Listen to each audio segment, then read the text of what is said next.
I'm Amanda. And I'm Charles. This is the Capital Runway Podcast. Hey, Amanda, how's it going today? Not bad. How are you, Charles? Life is good. Life is good. Happy holidays. Yeah, can you believe it's right around the corner? Oh my goodness. This year has flown by. Yes, I can't believe it. You got any big plans for the holidays?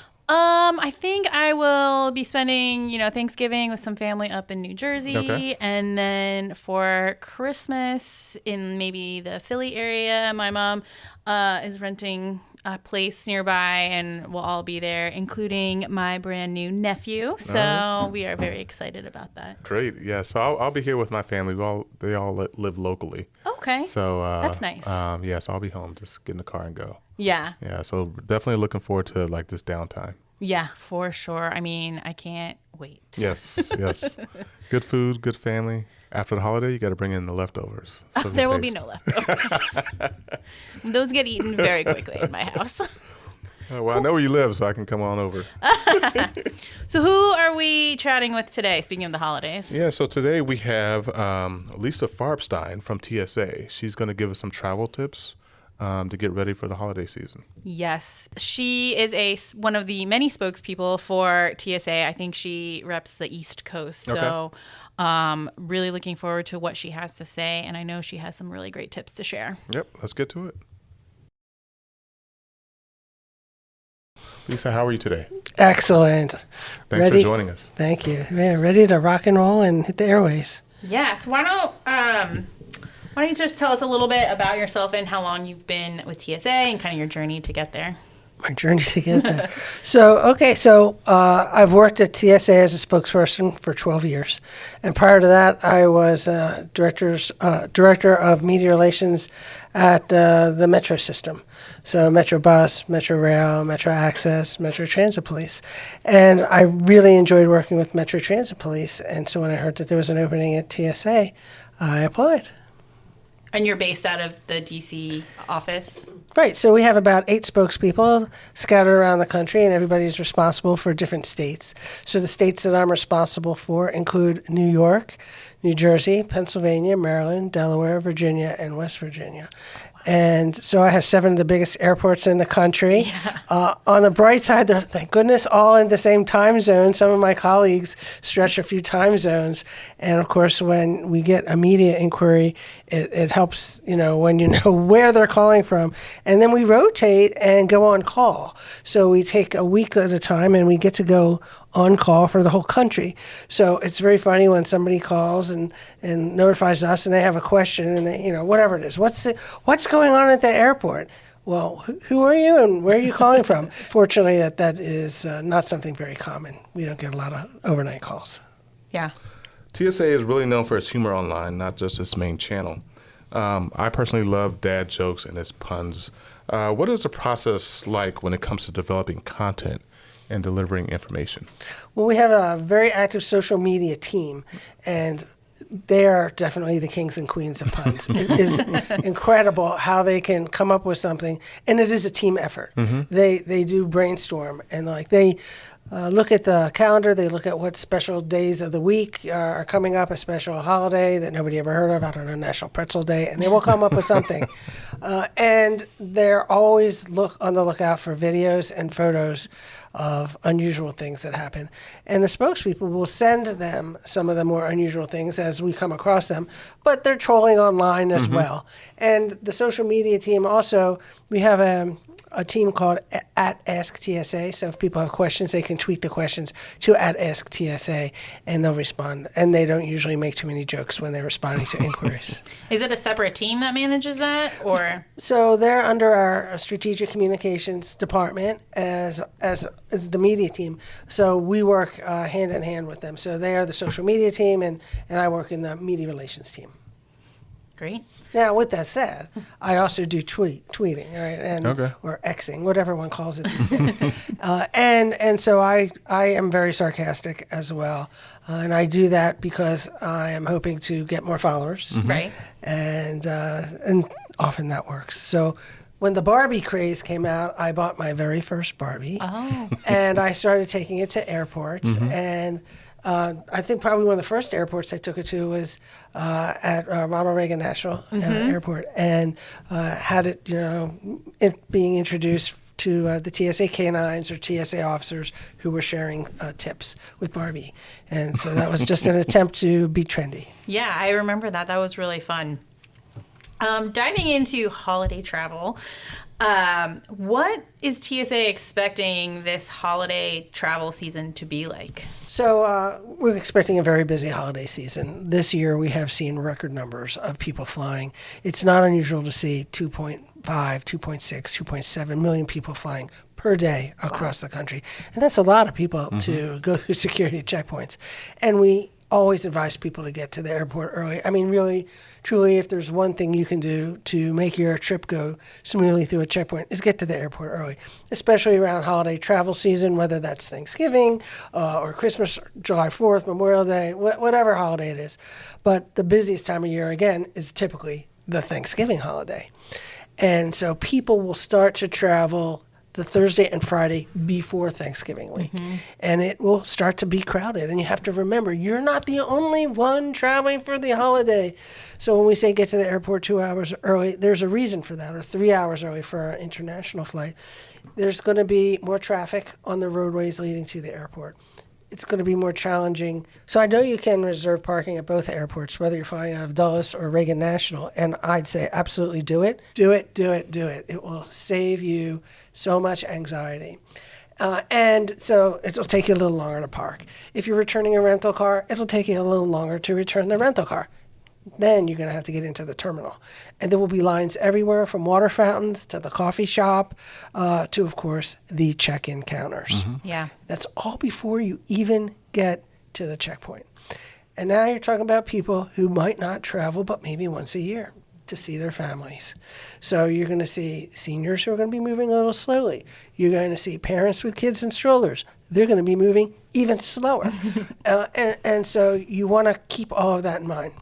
And there's still time to enroll in TSA PreCheck if you are not already enrolled in the program. I love that program. Yeah. People who are in it, get it. Oh, my gosh. And so we definitely encourage people to do that. You can enroll, make an appointment online, go to tsa.gov, make an appointment online. And first, you like fill out 10 minutes online of some personal information. And then when you go for your appointment, that's when you pay. Okay. Don't pay somebody in advance. You don't need some third-party guy trying to make a buck off you. Go to tsa.gov, click on TSA PreCheck. And then after your interview and your payment, you do it in person because they have to take your picture and get your fingerprints. And you usually get a known traveler number within, maybe 5 days. Wow. And you enter that known traveler number in your flight reservation, whether you're making your own reservation online or whether you're going through a travel agent. So it is worth it because you can leave your shoes on, your lightweight jacket, your belt, and usually people in the TSA PreCheck lanes really are much more familiar with the travel coming and going. And so how it works, yeah. Yeah, so it goes much smoother. Yeah, it's worth every penny, especially if you have a big family and the lines are really long. Oh, my gosh. Right, so if you're traveling with children, children 13 and under can go in with an adult, right, if they're in TSA PreCheck. And then 17 and under can go with an adult if they're on the same reservation because they have to have TSA PreCheck on their boarding pass. So keep that in mind as well. Great. Yeah. I know Washingtonians like to push the limit on how late they can get to the airport. Their favorite is, 20 minutes before. And I am always online saying, please get here early. Right. And I think that a lot of people who were traveling during the early days of the pandemic really could get away with showing up at the airport in the last minute because so few people were flying. But, those days are gone. Absolutely. So what are some of the biggest mistakes you see people making when they travel? I think probably the most common mistake people make at the checkpoint is that they're bringing oversized liquids, gels, and aerosols.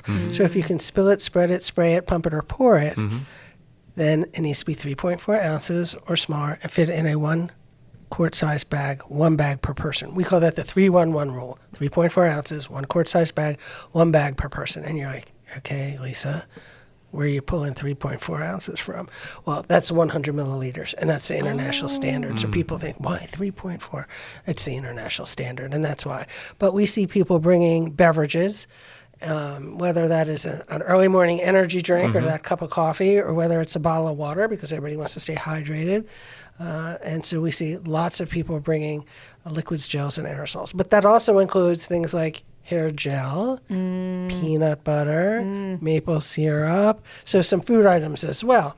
But, oh my goodness, the amount of hair products, toiletries such as shampoo and conditioner and toothpaste and cologne, I mean, hairspray, shaving cream, and all those items can go oversized, larger size, in a check bag.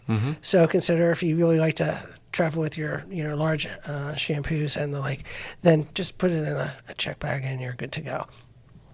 What happens to most of those liquids? Do they get thrown away? They get thrown away. They all get thrown away. Yeah. Now, people also bring other prohibited items to a checkpoint, and you want to say, but like you might want to know why. Why are you throwing away these? Well, why can't people bring these oversized liquids, gels, and aerosols? And that's because of the liquid plot. That was uncovered. I think that was back in the early 2000s, maybe like 2006 or so. And so the idea is there are liquid explosives, and we want to make sure that people are not bringing something of that magnitude through a checkpoint and onto a plane. But the other common things we see are knives. All kinds of knives. Yeah. So when I wake up in the morning, I go to work, I put on a wristwatch. But some people, for work, will take a folding knife and put it in their pocket or hook it onto their belt because they use that for work, or they know it's a handy tool that they use regularly, and they forget that perhaps that they're going to the airport. And so we see lots of knives, but all kinds of knives. Folding knives, fishing knives, hunting knives. We see pen knives. We see Boy Scout knives that are on keychains. I know I have lost a few of those. Before I worked for TSA, two of those I lost. So I no longer keep a knife on my keychain. And but every kind of credit card knives, which are the size of a credit card, fit in your wallet. Hey, they're great tools. Just leave them in the glove compartment. Yeah. But every kind of knife you can imagine. And they get boxed up and saved, and they get turned over to the state. And then the state can dispose of them as they like. And sometimes that means they sell them and they keep the profit. TSA makes no profit. We're happy to have them deal with it. Yeah, that's really good info. Outside of the liquids, what is your top tip to keep in mind when packing a bag for a holiday traveler? I think anytime the tip is know before you go. And that is know what is in your carry-on bag before you leave the house or the hotel or your cousin's house, wherever you're staying. And the best thing to do there is to start with an empty bag. So make sure all those little zippers and all those Velcro pockets in your knapsack, your messenger bag, or your roller bag, whatever you're carrying, even your handbag, make sure they're empty. I mean, I can't tell you what I threw in my pocketbook 2 weeks ago. Right?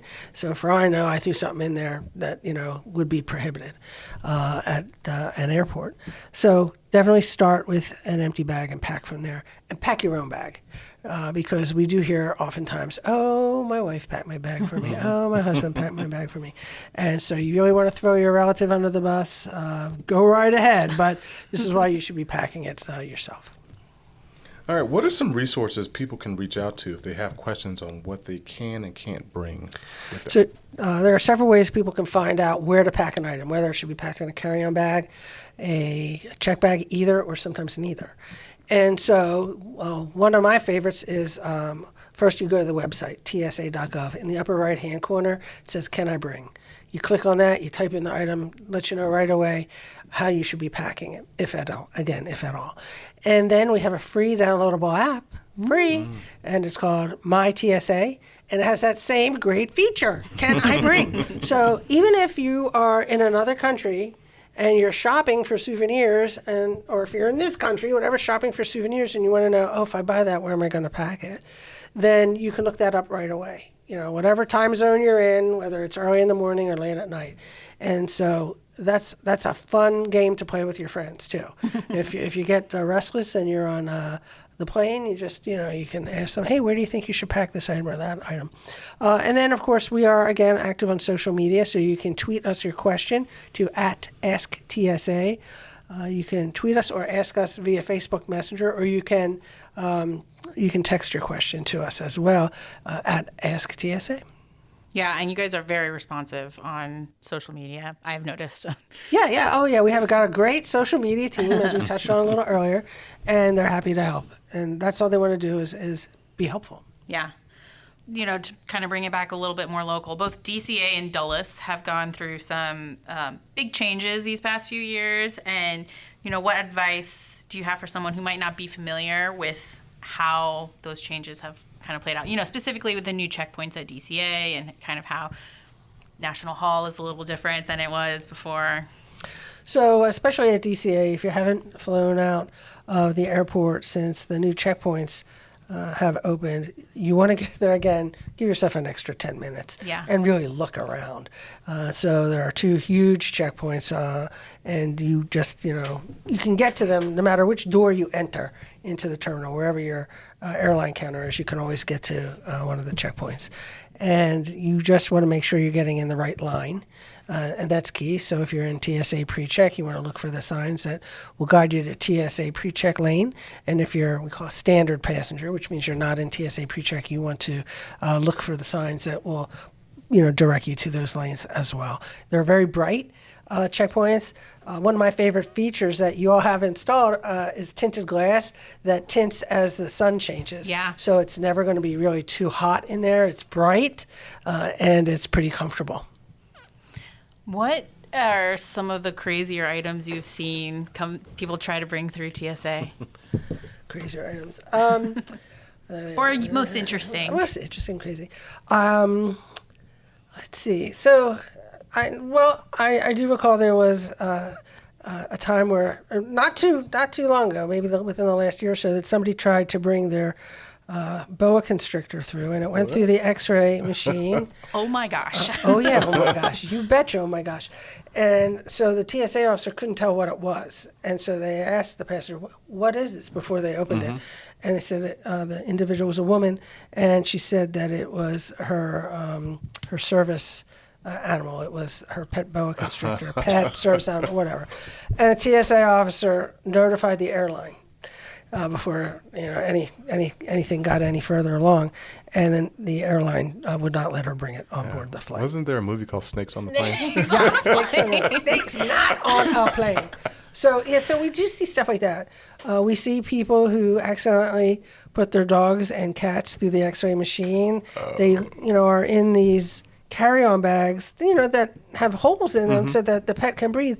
But to a TSA officer, for the most part, they just look like duffel bags. Right. And if the person, is not familiar with the process, sometimes they accidentally send it through, and then the TSA officer sees the X-ray and is like, "Oh my gosh, hurry up, get it out of there!" Now that's not going to really hurt the animal, Still, once and done. But the only individual who should be X-raying your pet is the vet. Free X-ray.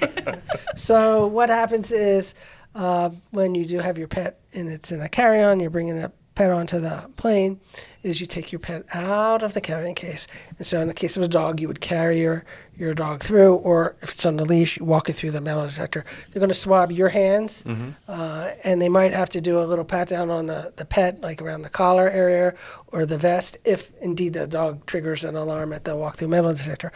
And if you have a cat, also recommend leaving it on a leash, or if your pet, cats especially, but cats and dogs are skittish because it's a noisy place at checkpoint. You're going to have, the clanking of the bins. You're going to have beeps and lots of noise and chatter, and it can be noisy. It's a crying child. So you keep all that in mind. So you want to ask for a private screening room for you and your pet. So that way your pet is a little more calm, and if it jumps down, wiggles so much or scratches you and jumps down, it's not going to run away. It's contained in a private screening room.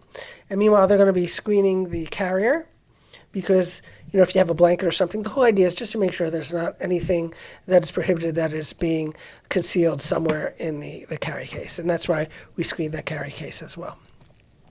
Yeah. Makes total sense. Great. So last question, and one that we ask all our guests. So where are you flying to next? Okay, so I am flying to several places next. So I line up my trips. I hold press conferences at airports in the States along the East Coast that I explained to you, I pointed out earlier. And so I am going to be going to Norfolk International Airport shortly.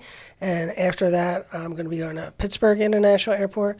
And I'm pretty sure I'll be headed up to LaGuardia Airport right before Thanksgiving. Wow. All right. Any personal trips? Oh, yeah.